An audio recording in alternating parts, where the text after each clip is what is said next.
Right. I think it's one thing to campaign for the election. It's another thing when now you have to govern.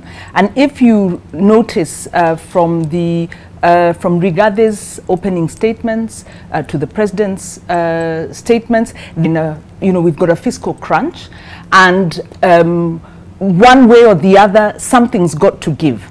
So the only thing he didn't tell Kenyans is this is going to hurt for a little bit longer. So it's kind of coming now into the reality of things. However, like you said, this was known. I think their manifesto properly diagnoses the problem, looks at the various drivers. We would have expected an unveiling of the plan. They talk about a Marshall Plan that's going to come in. So they have good proposals for the midterm. What are they going to do in the immediate term? So they are silent on that. And the issue is going to be how will they deal with the expectations? Of course, in discussing the subsidies, there are other proposals that are on the table.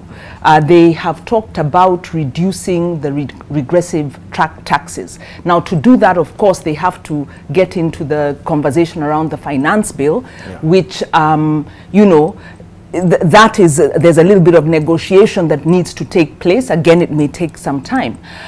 There's also the fact that they have taken on a budget that has just been passed by the outgoing government, and so their hands are very tied.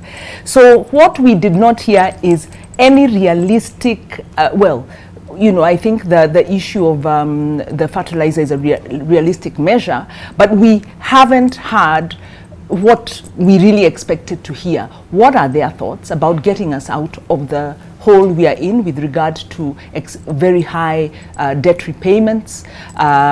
With regard, they've talked about the monetary policy being misaligned to our needs. What proposals are they putting on the table? So they've also talked about the Hustler Fund, because this was due to come in place. So I imagine where they're sitting, they are trying to look at what can we put on the table with